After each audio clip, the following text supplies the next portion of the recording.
gi Michael Nyaguti, Salim Onyango Tosha, Sara Opio e odano. Erokamano ne TV Ramogi gi Ramogi FM kuom kelonwa this forum.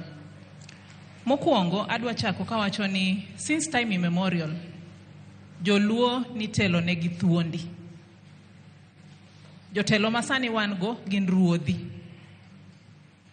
And I think as we move forward, wang'iye uru thuondi.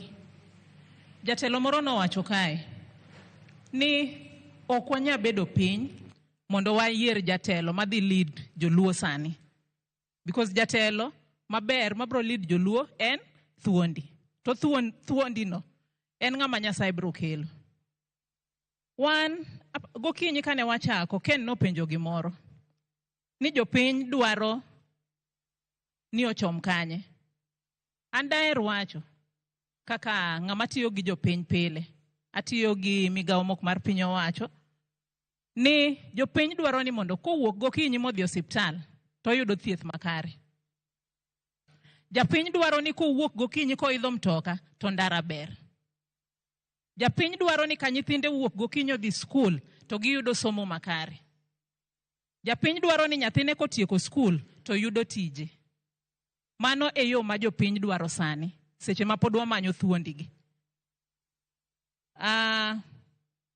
Mar ariyo, agombo ni seche ma gibete duol cha, jotendwa ma ruodhigo, seche ma gibete duol, to wambe wabed gi duol wa moro ka.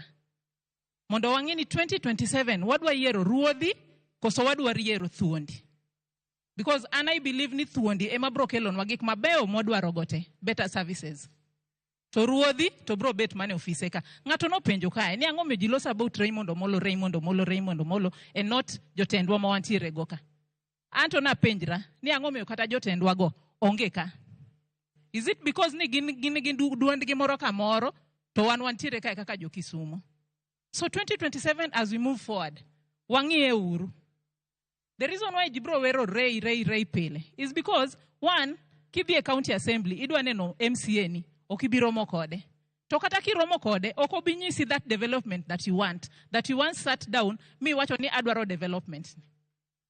Kidhi office governor, idhi penje, ni jopiny no bedo piny mo prioritize this project, ang'o miyo gionge, no one will answer you. But ntiere jotelo mana moluongo go, kadwa luongo nying gi, these are people who people will listen to every day. Then lastly, Wakwodre uru kaka Uganda joluo. Walem mondo Nyasaye omiwa thuondino mabro leadwa.